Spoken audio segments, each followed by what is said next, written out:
This episode of Living Down Under proudly brought to you by Halo Financial.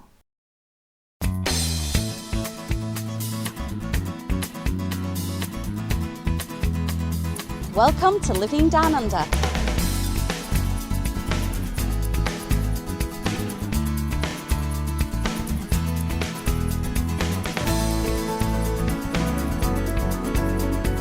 A real Australia.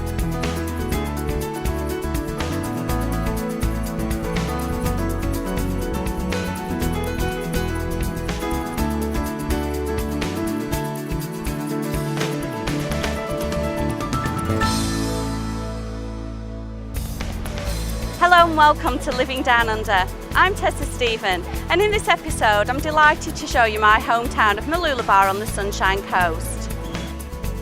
We also look at Caloundra, the most southerly city on the Sunshine Coast. I interview Rhodesian migrant Derek from AbFab Removals and Calvin Kong, who moved to Australia as a migrant child from Malaysia, and he's now a lawyer.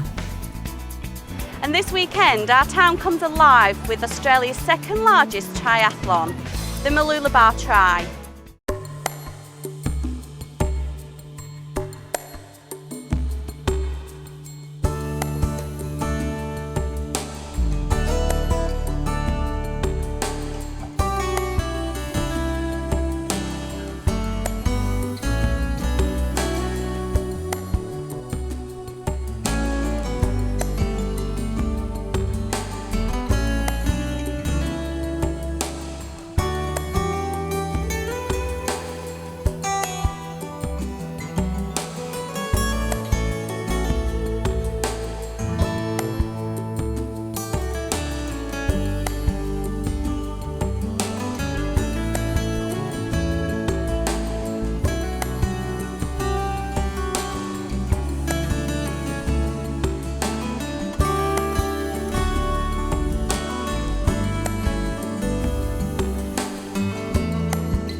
Mooloolaba is centrally positioned on the Sunshine Coast and is an ideal place to live, with its cove-like beach, which reminds me of the Spanish and the Greek islands.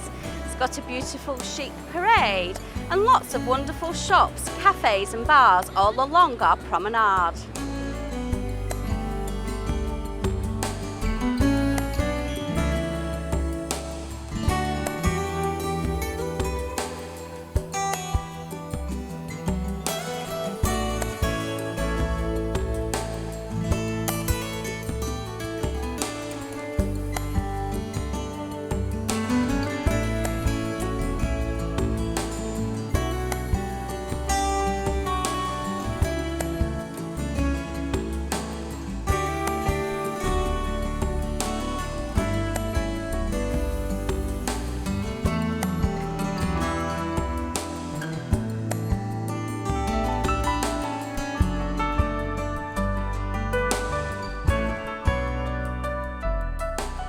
I find the people helpful and friendly, with a more laid-back, relaxed attitude. This area has easy access to the other suburbs of the Sunshine Coast, these being Noosa, Maroochydore and Caloundra, all being within a 40-minute drive.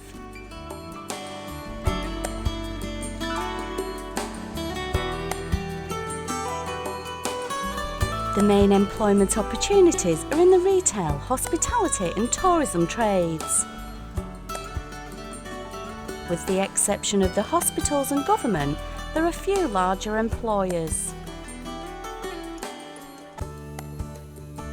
with many people finding employment as sole traders and franchise businesses. It is interesting to see how the Sunshine Coast has many people choosing the lifestyle over the employment, as they do in many other parts of Australia. The close proximity to the beach ensures that real estate on the Sunshine Coast holds their value. And with a typical 4-bedroomed low set with a pool and a double lock-up garage commanding a price of $500,000 and above.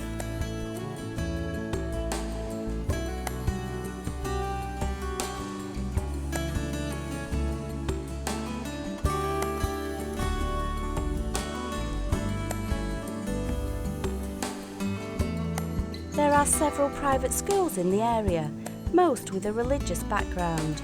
These schools have excellent facilities, usually an extra week holiday at each break, and fees varying between $4,500 and $10,000 per year. The fee schedule for private schools increases each year.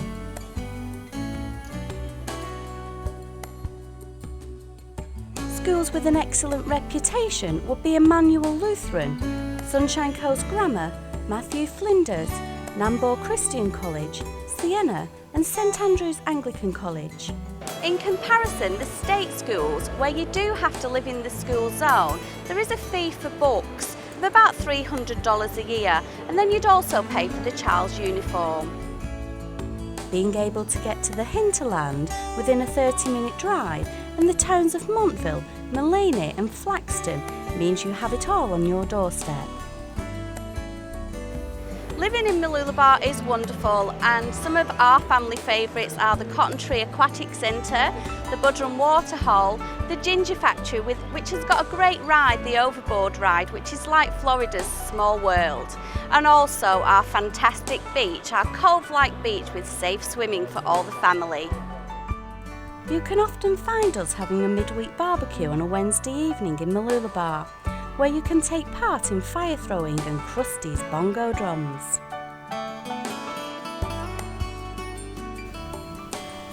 The Mooloolaba Triathlon is now the second largest triathlon in Australia.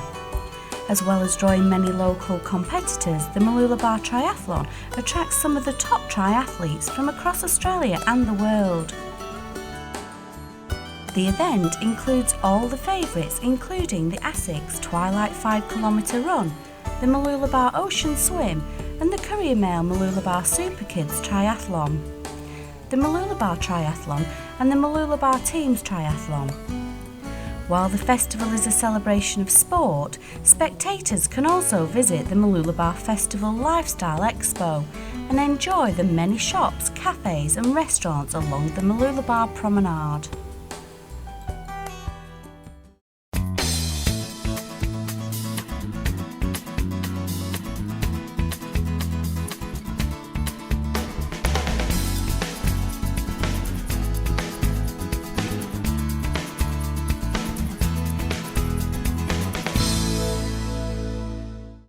Halo Financial are a leading specialist provider of foreign exchange services. Beating the bank rate, your personal dealer will work with you and keep you updated during the process of buying currency. Timing, flexibility and market knowledge are all crucial elements.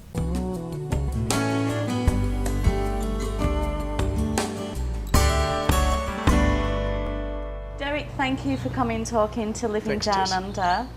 So you've come over from South Africa as a migrant, so Yes. Can you tell me a little bit about your story? Yeah, well, I grew up in a country called Rhodesia. Everybody knows Robert Mugabe, and as a result, we moved to South Africa. And I lived in Johannesburg for 10 years, and then in Durban for 10 years. I was in financial services for 15 odd years.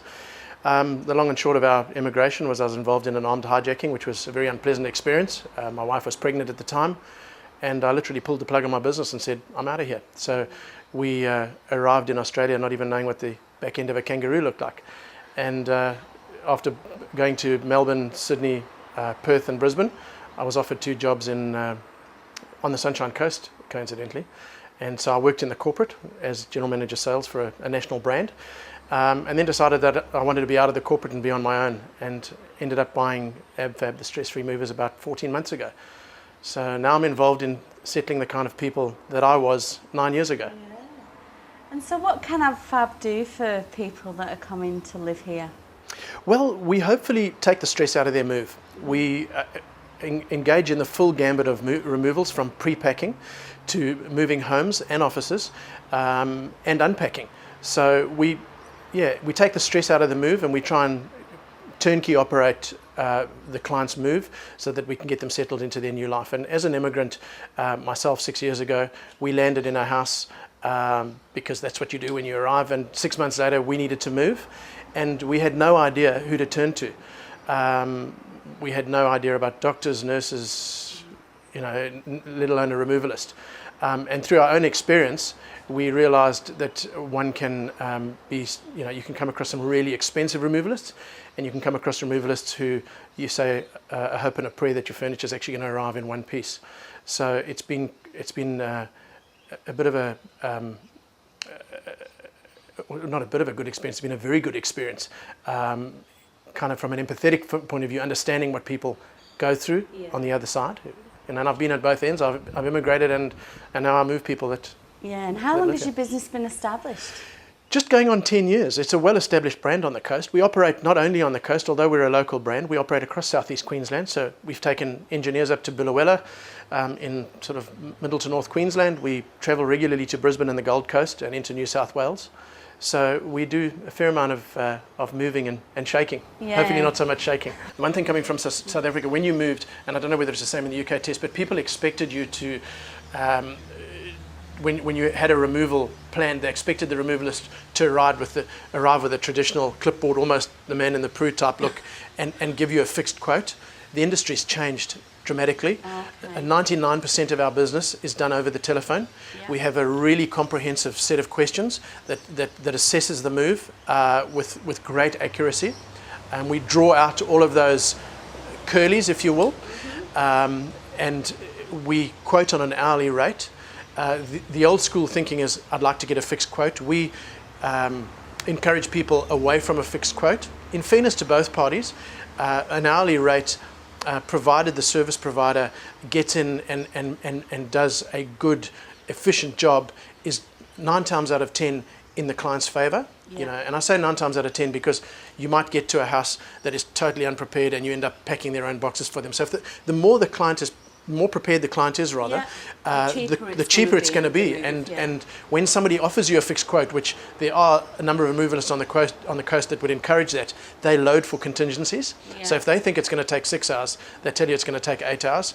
And my feeling is they pocket 2 hours worth of expenses. Mm-hmm. And the other thing is that a lot of people believe that a move is insured by the removalist. It's not. Yeah. Unless you pay a premium, you're not insured, irrespective of what you're told. At AbFab, we choose to refer our insurance to arguably the leading home removalist removal and transit insurer in the country. Their pricing is really competitive. I've never had one complaint about them. And I've taken moves away from other significant brands on the coast where in one instance the insurance was $1,360 and we were able to insure for $360. Oh. And so some of the removalists make more money out of the insurance than they do out of the move. We've chosen to stick to what we're good at, and that's moving people, because that way we build our brand. So can you tell me a little bit about, you've obviously been in the country now, how long? 9 years. 9 years. September, 2 weeks before September the 11th we arrived. Okay, so a touching time around the world that was. Absolutely. Yeah, so what were some of the things that you think could really help people coming to live in Australia settle, especially if they're coming from South Africa? I guess I alluded to it a little while ago, Tess, in saying that when you arrive here, culturally, although we speak the same language, it's so different. Yeah. So it took me probably the first 4 years to learn how to speak to people and not offend them, just by virtue of the choice of words. But more importantly was not knowing who to turn to for doctors, for your will, for your life insurance. For home removals, for after school activities and extracurricular activities for children. I guess somebody who has a one-stop shop that can point a newly arrived immigrant securely in all those directions from a trusted perspective is something that would have been great value for us. I mean, my wife used to walk up and down the beach pushing the kids in a pram, crying her eyes out because she didn't know who to turn to, had no idea who to go to when the kids were sick. And so she just arrived at a real estate agent and said, "Hi, my name's Odette, I need a doctor." It was that bad. So. Yeah, and I know you're involved with Integration Queensland. Yes. So that probably is on a similar ground to the one-stop shop that you're talking about, a trustworthy group of individuals and professionals that can help new people coming to Australia and, well, in particular, southeast Queensland. Absolutely, and I think, I don't know about coming from other countries with other foreign exchange rates, but certainly coming from the part of the world where I came from, you divided your currency by 6 or 7, so you don't know who to trust. You're terrified. We arrived, I was 41 years of age, and I just didn't want to make mistakes. Yeah. And I did make a few mistakes. Had I've had a little bit of guidance from a collective group of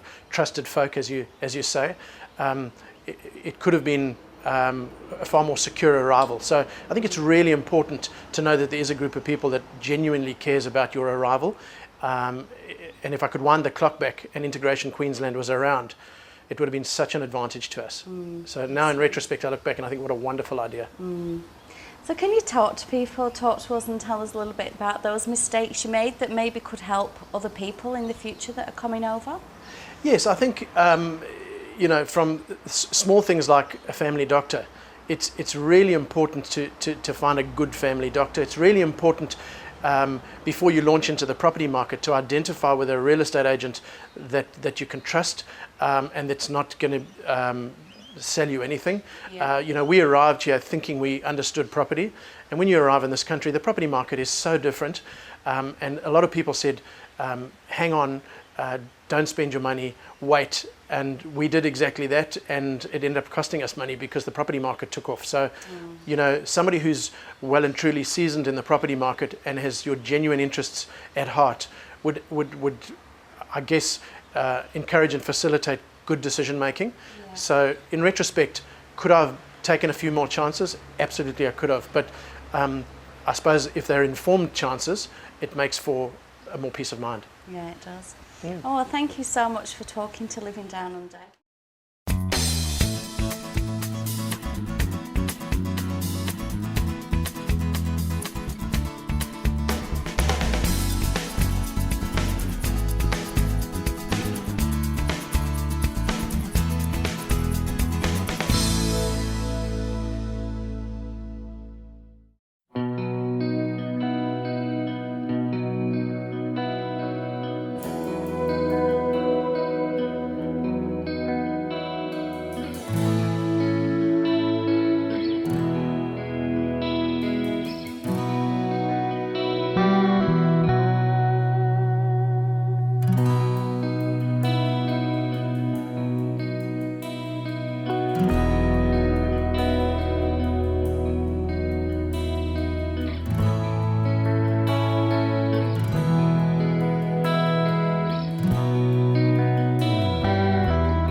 I come from Germany, the very north near Denmark. Yeah, on the Baltic Sea. Yeah? Yeah. And what made you decide to come and study here in Australia? Oh, I heard about the great people here, are very open-minded, and of course the great weather, great schools. Yeah, Yeah, so you've come on a 6 months exchange. right, yeah, And you're studying at Maroochydore School? yes. Yeah, oh good. So how's that going? Are you enjoying that? You've been here a week, so not a very long time. Yeah, I had just 2 days at school. Okay. Yes, but they were quite good, yeah. Yeah, that's good. And you've come down today to enjoy our beautiful beaches. Right. So tell me a little bit about what you first saw when you saw our red and yellow flags, which of course mean that we want people to swim between those flags. But Yeah. you as a person from Europe, Oh, I would associate the red and yellow flags with danger, so that there's no swimming allowed. Because red means always danger, and when in German there would be a red flag, I would think there is no swimming allowed. yeah, it's a bit confusing, would you Yeah. say? So where would you swim? I would swim where all the people are. Yeah, first. And sometimes that can be outside of those flags, which is quite naughty. Yeah, And that's where people sometimes go. yeah. So I would swim there. Yeah, oh, that's good. Well, I hope you enjoy your journey and your studies in Australia. And Yeah, thanks so thank much. you.